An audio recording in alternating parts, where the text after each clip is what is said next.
Doc on the Run. We help injured runners run. I went to an orthopedic appointment yesterday and they told me to come back in 4 weeks. What do I do now? Well, that's what we're talking about today on the Doc on the Run podcast. Now, yesterday I actually went to an appointment with a friend of mine who had an appointment with an orthopedist. She had 3 fractures and she wanted to know what she could do in terms of activity while she's healing and recovering from these different fractures. And first of all, they're not foot and ankle fractures. So I just went with her, not as her physician, but to serve as a friend and advocate for her at this appointment. And I think this episode is going to explain to you why you really need to do that, whether you're a physician or not.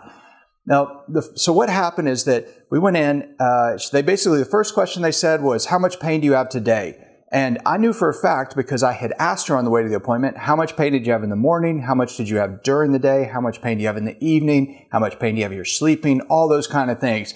And all of those were very different pain numbers. And the only thing the medical assistant asked her when she went into the treatment room was, how much pain did you have today? Looking for one number. Well, it depends on when you take those numbers. So that's the first thing, is that you need to really understand the difference in your pain details, and you need to be prepared to talk about them. And unfortunately, when you go in there and they're in a hurry, they're rushing you, they're trying to move you along, and they ask you one question like that, you start to skip the details. So if you have somebody there advocating for you, they can help you point out those details that actually really do change what you can do and how you're going to recover, and maybe even how fast you're going to recover.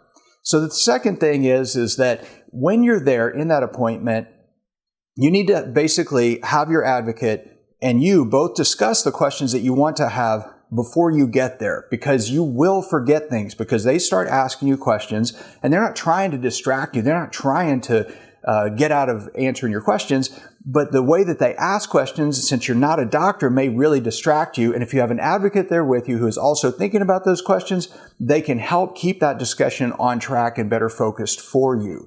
The other thing is that the third thing is you've got to ask about, what can I do in terms of more activity that is safe right now? What can I do in the meantime while I'm waiting for the next appointment? Because during this appointment, they said, okay, you've got these 3 fractures. You're going to need to let them calm down. You're going to have to let them settle. No activity. Don't do anything. And then come back in 4 weeks. That's a month. So you can't do 0 for 4 weeks and not do any activity at all, no exercise at all, and expect to maintain your fitness over that course of a month. You're going to lose all your fitness. So it's really important that you know when you can start doing more activity and what it means when you're able to do more activity. So you want to ask them, what can I do in the meantime? And how will I know when it's actually safe for me to ramp up my walking distance or my weightlifting or add a new exercise? How will I know when it's safe to add that thing? That's what you really have to know. And if you skip that detail, what are you left with? You're left with waiting for a whole month before you ask a question again.